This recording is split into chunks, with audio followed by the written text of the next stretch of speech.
जो नाम जप करता है, भगवद आश्रित है, भगवत मार्ग का पथिक, सबसे पहले उसमें एक क्षमता जागृत होती है। क्या? ये द्वंद्व है, शत्रु और मित्र में समान भाव, मान और अपमान में समान भाव, लाभ और हानि में समान भाव, सुख और दुख में समान भाव, निंदा और स्तुति में समान भाव। तो बोले द्वंद्व रहित, द्वंद्व विमुक्ता। ये पहली साधक की वृत्ति जागृत होती, ध्यान रखना। अगर आपकी साधना परिपक्व अवस्था की तरफ जा रही है, आपकी साधना ठीक है, तो पहला लक्षण है तितिक्षवः, वो बहुत धैर्यवान और सहनशील होगा। सुख दुख, लाभ हानि, मान अपमान, निंदा स्तुति, इसमें वो समान भाव रखेगा। चलो हमारी स्थिति ऐसी नहीं, लेकिन हमें सुनने को मिला तो समान भाव रखने की चेष्टा तो करें। पूज्यपाद श्री उड़िया बाबा जी महाराज, यदि तुमसे कोई द्वेष करता है और तुम्हें भगवत प्राप्ति करनी, तो वो जब दिखाई दे तो उसके चरणों में प्रणाम करो।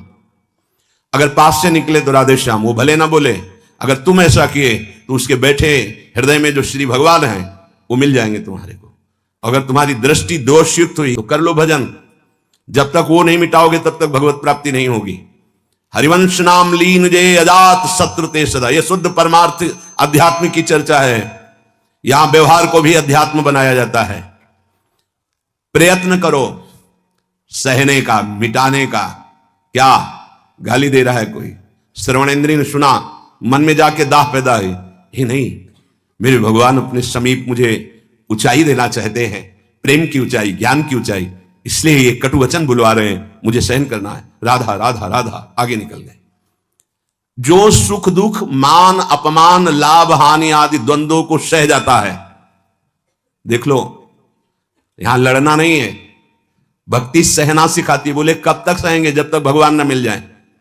बोले वो तो बहुत ही दुष्ट हो जाएगा, अगर हर बार सहेंगे तो अगली बार और बढ़ के आएगा। कदापि नहीं। जो अपराध भक्त कर करे राम रोष पावक सो जरे, तुम सहो आग उधर लग जाएगी। उमा क्षमा सापौते भारी, अपने कर्म जाय अपकारी।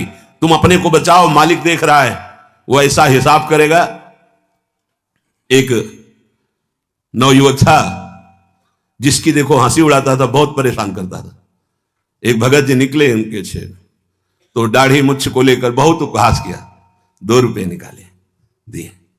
उसको लगा पीछे आ रहे थे आर्मी के, फिर उनका उपहास गिरा के 10-5 ला तो थप्पड़ मारे ना। वो जो 2 रुपए दिए थे ना, हिसाब हो गया। अब दोबारा उस गली में नहीं खड़ा हुआ वो। राम रोष पावक सो जरी, तुम जाओ झुक के। वो आ रहा है झुकाने वाला, किसी रूप में रौंद के रख देगा उसको, क्योंकि उसका स्वभाव ऐसी जगह हाथ डालेगा जहां हाथ जल जाएगा। ये ना सोचो कि अगर हम 10 बार सह गए तो 11वीं बार वो फिर बोलेगा, बोलने लायक नहीं रहेगा। जो अपराध भक्त कर करे राम रोष पावक सो जरी, तुम्हारा कर्तव्य सहन करना और मालिक का कर्तव्य हिसाब करना। एक साधु जा रहे थे, गंगा किनारे भ्रमण कर रहे थे, तो छड़ी रखते, सोटा लंगोटा लोटा ये साधु के पास रहता है, तो सोटा लिए हुए थे और अपनी मस्ती में जा रहे थे। ऐसे पीछे धोबी कपड़ा धो धो के ऐसे सब फैलाए हुए था सूखने के लिए। उसने देखा इतनी मेहनत से तो हम धो रहे हैं, और बाबा जी रौंदता चला जा रहा है। तो जिससे धोआ वो पीटने वाला डंडा, वही दौड़ा लेके रुक्मिणी जी के पास भगवान बैठे, विनोद तत्काल सुदर्शन चक्र, फिर ऐसे शांत हो गए। तो रुक्मिणी जी ने कहा, प्रभु जरूर ये स्थिति किसी भक्त पर संकट आने पे होती है, रुक क्यों गए? बोले उसके पास लाठी थी, उसने हिसाब कर दिया। 2-3 डंडे बाबा जी ने मारे, 2-4 डंडे धोबी ने मारे, तो दोनों धोबी ही है, इसीलिए मट गए। हाँ, अगर वो सर झुका देता तो वहां द्वारिकाधीश का सुदर्शन चक्र सेकंड के कम हिस्से में उपस्थित हो जाता। सर्वव्यापी तत्व है भगवान के पार्षद, जैसे नारायण निकला और वही हरि पार्षद प्रकट हो गए। आप अगर डंडे चलाओगे ना तो हिसाब किताब आपका भारी पड़ जाएगा। अगर आपने सर झुका दिया तो वो हर समय तुम्हें देख रहा है, कोई क्षण ऐसा नहीं है, कोई जगह ऐसी नहीं जहां उसके नेत्र ना हो। हाँ, विश्व तच्चक्षुर, पूरे विश्व में उसके नेत्र विराजमान हैं।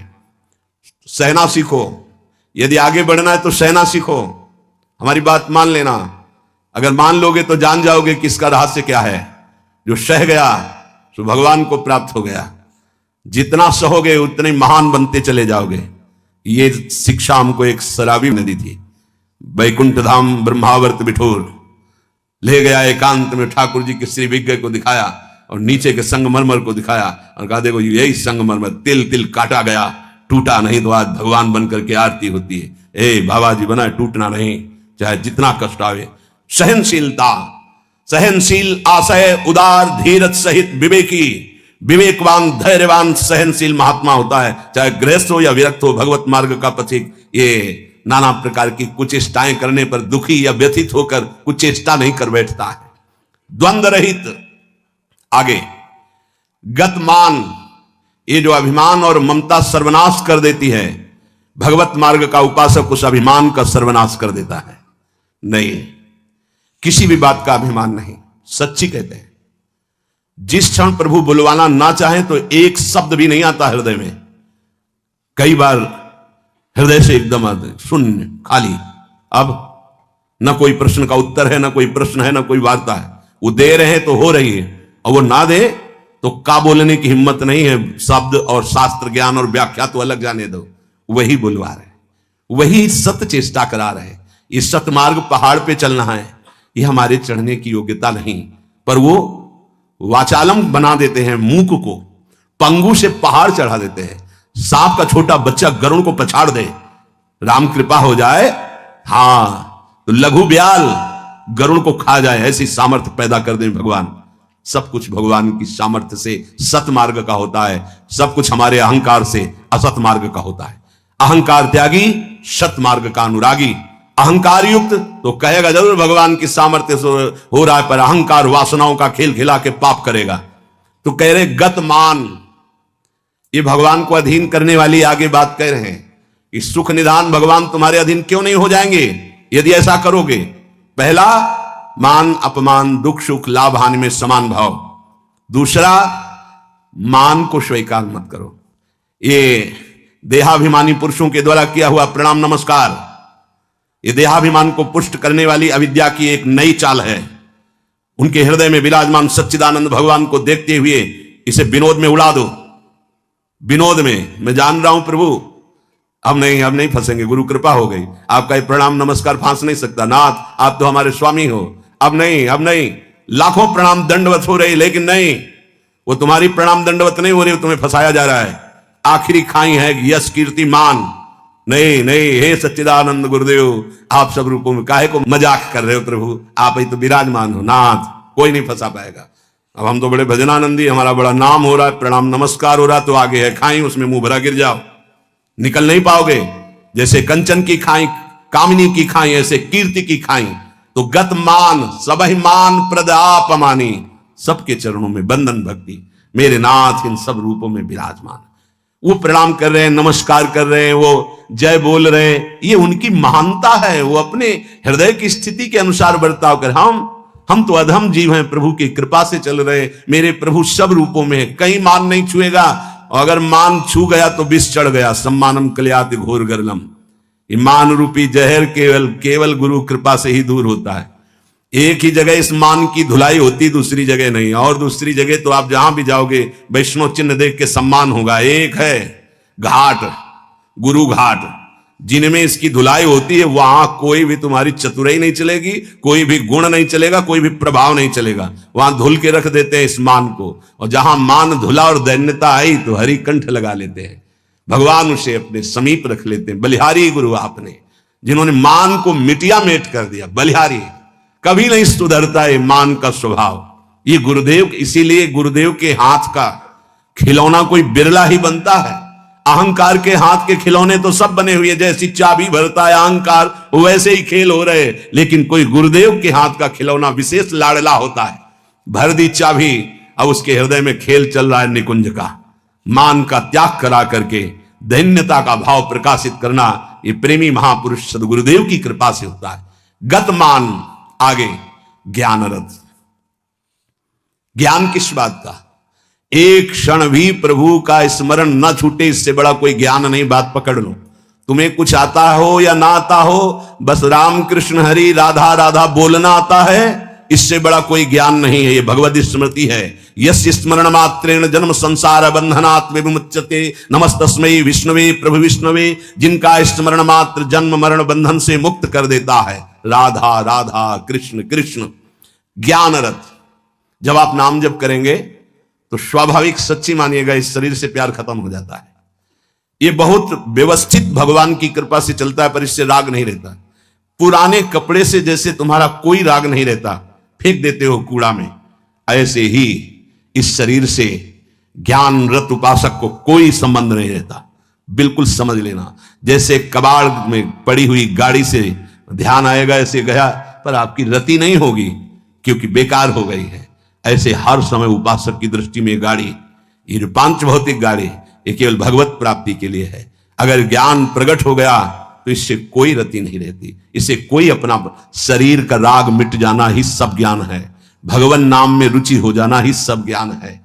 बस दो बात समझ लो, जितना इससे तुम प्रेम करोगे उतना ही पापाचरण होगा, और जितना नाम से प्रेम करोगे उतना ही इससे वैराग्य होगा, और आप दिव्य उन्नति को प्राप्त हो जाएंगे। ज्ञान रथ, सच्चा ज्ञान, मैं भगवत स्वरूप हूं, ये मैं शब्द अंतःकरण से निकलता है, बस स्वरूप हूं है, मैं के साथ हूं है नहीं तो स्वरूप, बस स्वरूप, मैं स्वरूप हूं, ये अंतःकरण धर्म से निकल रहा है, और केवल है स्वरूप, ये है, वहां कोई और शब्द नहीं जुड़ता, न मैं न हूं, वो है, वही है, वो भी खत्म, केवल है। यह है पूर्णता, ज्ञान की पूर्णता, भक्ति की पूर्णता है। कौन? गोविंद, गुरुदेव, किशोरी जी है। बिरत खटाई नाना कस, जैसे कुछ धातुएं होती हैं उनमें खटाई डालते तो बहुत जहरीली हो जाती है, ऐसे ही उपासक को हर भोग दिखाई देता है जहरीला। ब्रह्मादिक के भोग सब विषम लागताई, तो कहे फिर सुख क्या उसको मिलता होगा? गांव में जब गुड़ बनाया जाता है तो ऊपर का जो फेन निकलता है ना, गांव के जो गरीब लड़के होते हैं दौड़ के वो चाटते हैं, बड़ा मीठा अच्छा लगता है। कहीं उनको रबड़ी मिल जाए तो उसकी तरफ देखेंगे क्या? नहीं देखेंगे, क्योंकि अब उससे बहुत कई गुना बढ़कर के आनंददायक रबड़ी मिल गई। जैसे निर्मल विशाल मृदु जल का जलाशय मिल जाए तो छोटे छोटे गंदे गड्ढों की याद नहीं आती, ऐसे सच्चिदानंद भगवान का सुख स्फुरित होता है जब, तो गंदे विषय विष की तरह दिखाई देते। ब्रह्मादिक के भोग सब विषम लागता है, तो बोले उस उपासक के हृदय में इतना वैराग्य हो जाता है जैसे वमन, खाने का मन नहीं होगा, विष्ठावत मलवत त्याग, मल त्याग के बाद कोई अहंकार नहीं होता, अर्थात वो त्यागी भी है और अहंकार का त्यागी है। जैसे इसमें कहा बिरत खटाई नाना कस, जैसे काश आदि जो पात्र हैं इनमें खटाई पड़ जाए तो बहुत जहरीली हो जाती है। बोले ऐसे ही ये सारे विषय उसे जहरवत दिखाई देते हैं। इसीलिए जो विषय प्रिय लग रहे हैं उनसे पिंड छुटाना हो तो भगवान को अर्पित करके भोग लगा के पाओ। गंदे विषय भगवान को भोग लगाए नहीं जाते। अगर कोई भी प्रिय पदार्थ है आपका कि ये तो हमें बहुत पसंद है, तो उससे पहले 20 मिनट प्रभु को भोग लगाओ और थोड़ा प्रसाद लेके बांट दो। कोई और ना हो तो पशु पक्षियों को बांट दो, राग खत्म हो जाएगा, पक्का राग खत्म हो जाएगा। ये गुरुजनों के अनुभव की बात है। कुछ ऐसे पदार्थ होते हैं, पूज्य राधा बाबा भाई जी से कहा कि सब ठीक है आपकी कृपा से, पर मिठाई देखते ही प्रियता बढ़ जाती है, तो क्या अभी हमारा राग है मिठाई में? भाई जी हर समय बाबा की मनोवृत्तियों को देखने वाले महापुरुष, तो उनका नहीं, तुम्हारी स्थिति में मिठाई का राग नहीं है, ये स्वभाववश शरीर की आवश्यकतावश पूर्व अभ्यास रहा है। तो ऐसा हो जाता है कि जैसे सब पदार्थ रखा है, जो प्रिय है उसे उठा लिया और पाने लगे, उसका कोई राग नहीं है, स्वभाववश तुम्हारे शरीर को आवश्यकता है तो स्वभाव बन चुका है, पर राग नहीं है। पर अपने लोगों की स्थिति नहीं है, अपने लोगों का राग है।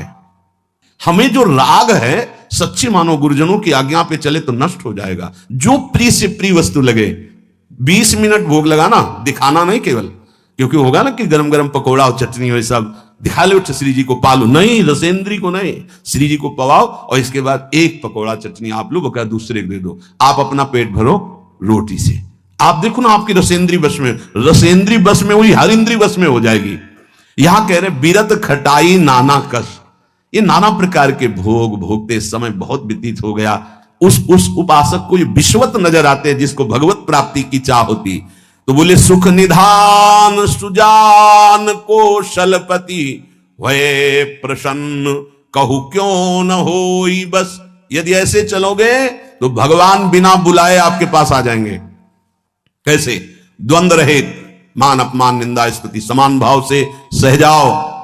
गतमान, कोई सम्मान करे स्वीकार मत करो, उसके भोक्ता मत बनो। ज्ञान रत, ये शरीर नष्ट हो जाएगा, तुम अविनाशी हो। विषय विरत खटाई नाना कर, जितने भोग हैं इनमें कोई सुख नहीं है। और फिर जैसे देह गे से प्यार करते ऐसे प्रभु से प्यार करने लगे तो कहने प्रभु अपने आप आपके अधीन हो जाएंगे। सर्वभूत हित निर्व्यलीक चित, भगति प्रेम दृढ़ नेम एक रस। तुलसीदास यह होई तबहि जब, द्रवै ईस जेहि हतो शीस दस। भगवान जिसको अपना बनाना चाहते हैं तो उसके हृदय में एक बात प्रकट होने लगती है, कैसे सबको सुख पहुंचाऊं। सर्वभूत हित, ये बात, ये लक्षण है भक्त का। हमारे अंदर भक्ति आई, इसका लक्षण किसी को भी दुखी देख के मन कैसे इसको सुख पहुंचाऊं। भले हम कुछ नहीं कर पा रहे, लेकिन सर्वभूत हिते रताहा हमारे हृदय में आ गया, कैसे इसको सुख पहुंचाऊं। गोस्वामी जी ने संत हृदय की महिमा का वर्णन करना प्रारंभ किया तो लगा जैसे मक्खन कोमल होता है, ऐसे संतों का हृदय कोमल होता है। तो लिखा संत हृदय नवनीत समाना, पर विचार किया है तो दोष हो गया। मक्खन तभी पिघलता है जब उसमें स्वयं ताप लगे, फिर तो संत की हृदय की बात गलत हो गई। अगर स्वयं के दुख में हृदय द्रवित होता है तो सबका होता है। ये मक्खन का उदाहरण तो ठीक नहीं बैठा। तो आगे तुरंत लिखा, कहा कविन पर कहीं न जाना, निज परिताप द्रवई नवनीता। पर दुख द्रवहि सो संत पुनीता। संतों का हृदय मक्खन जैसा होता है, कवियों ने कहा पर ठीक नहीं बैठा, क्योंकि मक्खन को स्वयं जब ताप लगता है तब पिघलता है, लेकिन संत तो दूसरे के दुख को देख करके द्रवित हो जाते हैं। सर्वभूत हित, जो समस्त भूतों का मंगल सोचता है, तो आनंद घन चतुर शिरोमणि भगवान उस पर प्रसन्न हो जाते हैं। उसके हृदय में निर्विकारता प्रकाशित हो जाती है, उसका चित्त एक रस सच्चिदानंद सुख में निमग्न हो जाता है। तुलसीदास जी कहते हैं ये सौभाग्य उसी को मिलता है, 10 शीश का हनन करने वाले भगवान जिस समय जिस जीव पर कृपालु होते हैं तो सत्संग मिलता है, और सत्संग से ये सब प्राप्त हो जाता है। अगर हमें नाम ऐसा प्रिय लगने लगे तो सब लक्षण आ जाएंगे। भगवान से भी बढ़कर के भगवान का नाम, ये शाम के कल बहुत इसका चिंतन होता रहा, बार बार हृदय आह्लादित होता था कि गजब की निष्ठा, नाम की गजब की निष्ठा।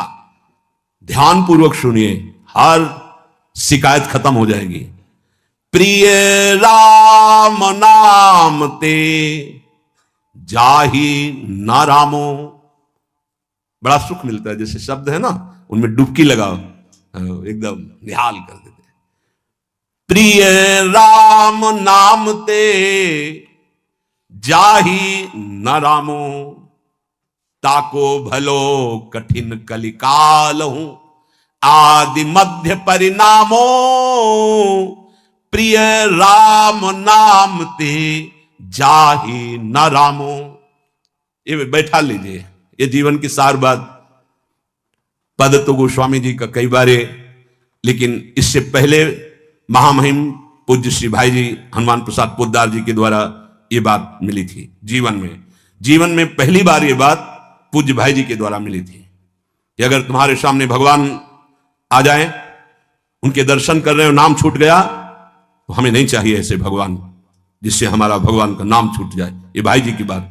फिर पद मिला बहुत काल के बाद, ये कल पुनः इसका कृपा करके गोस्वामी जी ने दर्शन कराया और चिंतन कराया। बेपरवाह, अद्भुत मस्ती है इस बात में।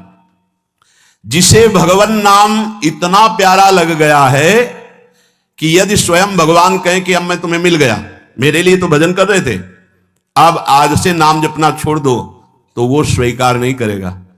उपासक कहेगा नाम नहीं छोड़ सकता महाराज, आप आओ या ना आओ, आप जाओ या रहो, आपकी मर्जी की बात। नाम से प्रिय बढ़कर आप नहीं हो हमें। ये बात बहुत बड़ी बात। जब भगवान की बात आ गई तो भोगों की बात क्या रह जाएगी भाई। ये पद प्रतिष्ठा रुपया पैसा, अभी नाम का स्वाद ही नहीं चखा। ये ताको भलो कठिन कलिकालो आज मध्य परिणामों, आज कल परसों हर समय परमानंद बना रहेगा। एक कलयुग कुछ नहीं बिगाड़ सकता। यदि जिह्वा में ऐसा प्यार उदय हो गया कि मुझे नहीं चाहिए और कुछ, जो हमें नाम छुड़वा दे वो कुछ संसार की पद प्रतिष्ठा तो जाने दो, हमें भगवान से भी नहीं मिलना। यदि वो आ जाए और नाम छूट जाए तो मुझे उनका आना नहीं। प्रिय राम नाम ते जाही न रामो, ये बहुत बड़ी बात है। ये जन साधारण नहीं समझ सकते, बहुत बड़ी बात। कैसे छूटेगा फिर नाम, सोचो कैसे छूटेगा। आग लग जाएगी कि ओहो, जिस नाम के बराबर नामी से मिलन की भी बात नहीं कही गई, उस नाम को हम चंद विषयों में, तुच्छ विषयों में, तुच्छ व्यक्तियों के मायाजनित संभाषण में छोड़ देते हैं। हमारी कहां की निष्ठा। गोस्वामी जी कह रहे हैं प्रिय राम नाम ते जाहि न रामो, बार बार इसलिए करें बैठा लो। सकुचत समुझी नाम महिमा, मद लोभ मोह को कामो। राम नाम जप निरत सुजन पर, करत छाह घोर घामो। प्रिय राम नाम ते जाहि न रामो। बस यही लगता है, यही परम विश्राम है। इससे बड़ी कोई बात नहीं हो सकती। राम जी मिल जाए और वो कहें कि हमारा नाम छोड़ दो, अब हमें स्वीकार करो, हम तो मिल गए ना, तो वो उपासक भगवान से कह देगा आप चले जाइए। जिस नाम के बल से आप हमारे पास आए उस नाम को मैं नहीं छोड़ सकता। आप कभी मत दर्शन देना, कभी मत आना, आप हमें हर दुख देना, पर मैं नाम नहीं छोड़ सकता। ये बात पकड़नी, ये बात पकड़नी। पकड़ लो, सब कुछ तुम्हारे अधीन हो जाएगा। मुझे आपसे मिलने की आवश्यकता नहीं है यदि नाम छूट जाए तो। यही भाई जी लिखा था प्रियालाल के लिए, राधा कृष्ण के लिए। सबसे पहले भाई जी की बात तो थोड़ी देर तो विचार चलता रहा इस विषय का कि नाम साधन है और साध्य है प्रभु। जब प्रभु को हम देख रहे हैं तो नाम भूल गए तो कौन सी बड़ी बात है, क्योंकि नाम का फल तो प्रभु ही थे। उस समय समझ में नहीं आया, बाद में समझ में आया उन्हीं महापुरुषों की कृपा से, जो आज गोस्वामी जी कह रहे हैं कि यदि कोई कहे कि तुम्हें राम मिल जाएंगे, या राम जी ही कहे कि मैं मिल जाऊंगा, मेरा नाम छोड़ दो, तो उपासक का हृदय कहेगा, नाम जापक का, कि यदि आपके मिलने से नाम छूट जाता है तो आप कभी हमसे मत मिलिए। मुझे आवश्यकता नहीं आपसे मिलने की। यदि मेरा गुरु प्रदत्त नाम छूट जाए तो आपके मिलने की आवश्यकता नहीं। उसका नाम ऐसे चलता है हृदय में, श्वास में, जिह्वा में, रोम रोम में। ऐसा अपार प्रेम उसके हृदय में प्रकट होता है, ऐसी मतवाली मस्ती होती है कि भगवान उसे कभी छोड़ ही नहीं सकते। इस कराल कलिकाल में आदि प्रारंभ, मध्य और अंत, कभी किसी का कल्याण हुआ है या हो रहा है या होगा तो ऐसे नाम प्रेमी का होगा। ये आदि मध्य परिणामों। अगर नाम जब चल रहा है तो जो पीछे महापुरुष हुए हैं, जो अब हैं, जो आगे होंगे, वो नाम के प्रभाव से ही है। नाम की महिमा इतनी अपार है, ध्यान दीजिए। अभिमान, लोभ, अज्ञान, क्रोध, काम, ये उसके हृदय में ही नहीं रह जाते जिसके निरंतर नाम चलने लगता है। ये सब सकुचा कर भाग जाते हैं। जैसे किसी महान बलशाली को देखकर छोटे मोटे योद्धा गर्दन झुका के भाग जाते हैं। ये काम आदि दोष उन्हीं को परेशान करते हैं जिनके नाम नहीं चल रहा। सच्ची मानिए, मान लीजिए, विश्वास कर लीजिए, बहुत बड़े लाभ की बात है नाम। सामने ही ये सर ऊंचा नहीं कर सकते। कौन बोले? नाम महिमा का ऐसा प्रभाव मद, अभिमान, लोभ, भोगों का, पैसे का, पद का, मोह, परिवार का, क्रोध, नाना प्रकार की प्रतिकूलताओं से प्रकट होता है। और काम, ये गर्दन झुका के भाग जाएंगे यदि तुम्हारे निरंतर नाम चल रहा है। वो हम ये छोड़ नहीं पाते, हम नहीं छोड़ पाओगे। ये भगवत शक्ति से संपन्न योद्धा हैं। नाम नाम चल रहा है, भाग जाएंगे। नई अवस्था ठाकुर हरिदास जी की, बस नाम चल रहा है, 3 दिन प्रयासरत रही, स्वयं भक्त बन गई, उनके हृदय में कोई फर्क नहीं पड़ा। क्यों? क्योंकि नाम चल रहा है। जो नाम जप करता है, बहुत महिमा की बात कह रहे हैं, राम नाम जप निरत सुजन पर करत छाह घोर घामो। घोर धूप में भी वो धूप छाह से भी बढ़कर शीतल बन जाएगी नाम जापक को। अर्थात घोर विपत्ति, घोर प्रतिकूलता उसके लिए भारी अनुकूलता और मंगल बन जाएगी जिसकी जिह्वा पे नाम चल रहा है। यदि कोई कहे कि हमने नाम के प्रभाव से पत्थर में कमल उदित होते देखा है, तो आश्चर्य मत मान लेना, बहुत छोटी बात है ये। कह रहे हैं नाम प्रभाव सही जो कहे को शिला सरोरुह जामो। जो सुन सुमेरी भाग भाजन भई सुकृत शील भील भामो। यदि कोई तुम्हें ऐसा कह दे कि हमने देखा है पत्थर में कमल खिल गया, असंभव, तो तुम मान लेना कि वो नाम जापक ऐसा हो सकता है। नाम जापक कुछ भी कर सकता है, क्योंकि नाम में कर तुम अकर तुम अन्यथा सब सामर्थ्य विराजमान। जो बिल्कुल नहीं हो सकता वो भी हो सकता है, अन्यथा कर तुम। जैसे जहां सुई का धागा जाना छेद में बहुत कठिन होता है सुई के, वहां से अनंत ब्रह्मांड भगवान पार कर सकते हैं, और उन भगवान को अधीन करने वाला नाम है, सब ठीक हो जाएगा, सब कुछ हो सकता है। नाम की महिमा समझ करके ये तुम्हारे काम क्रोध लोभ मोह मद मत्सर ये सकुचा कर भाग जाएंगे, सामने नहीं आएंगे। भारी से भारी प्रतिकूलता दुख तुम्हारे लिए आनंद प्रदान करने वाली बन जाएगी यदि आप नाम जप कर रहे हो। महान दुख सुख बनकर तुम्हारे को कभी छोड़ेंगे ही नहीं। यदि कोई कहे कि नाम के प्रभाव से पत्थर में कमल उत्पन्न हो गया, तो उसे झूठा मत समझना, क्योंकि संभव को असंभव और असंभव को संभव करने की सामर्थ्य नाम में विराजमान है। जिस नाम का स्मरण करके भीलनी जगत बंदनी सबरी जी हो गई और भगवान उनके जूठे बेर खाए, तुम्हें विश्वास नहीं है? उस नाम पर परम भाग्यवती पुण्यमयी ब्रह्म ऋषियों से भी पूजनीय माता सबरी हो गई। और ऐसे जो सीधा राम राम नहीं बोल पा रहे थे, मरा मरा मरा मा, वो भगवान के अवतार के पहले भगवान की लीला लिखने की योग्यता प्राप्त कर ली। जो अपने भाव से भगवान नारायण नहीं पुकार रहा था, अपने पुत्र को पुकार रहा था, उसे परम पद प्राप्त हो गया। इसलिए उल्टा कुभाव से, किसी संबंध से, कैसे भी जिसने भगवान के नाम का उच्चारण किया उसका मंगल ही मंगल है।